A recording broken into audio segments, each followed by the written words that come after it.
ইরানের ওপর এই বেআইনি হামলা এবং ইসরায়েলের ক্রমাগত উস্কানি পুরো অঞ্চলকে এই ভয়াবহ যুদ্ধের মধ্যে ঠেলে দিয়েছে। আঞ্চলিক দেশগুলোকে এমন এক বিধ্বংসী সংঘাতের দিকে টেনে নেয়ার যে কোনো প্রচেষ্টাকে আমরা প্রত্যাখ্যান করি। উপসাগরীয় দেশগুলোর উপর ইরানের পাল্টা প্রভাব বিস্তারের পদক্ষেপেও ঠিক একই ধরনের ঝুঁকি রয়েছে। আমাদের বোঝা উচিত এটি হয়তো ইসরায়েলের চাপিয়ে দেওয়া একটি যুদ্ধ, কিন্তু এর মাসুল দিতে হচ্ছে পুরো বিশ্বকে।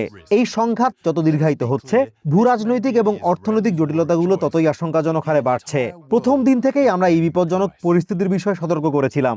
মূলত নেতানিয়াহুর রাজনৈতিক অস্তিত্ব টিকিয়ে রাখতেই এই যুদ্ধের নীল নকশা করা হয়েছে, অথচ এর দায়ভার বইতে হচ্ছে বিশ্বের বাকি দেশগুলোকে। ঠিক এ কারণেই আমরা সর্বোচ্চ সংযম প্রদর্শনের আহ্বান জানিয়ে আসছি।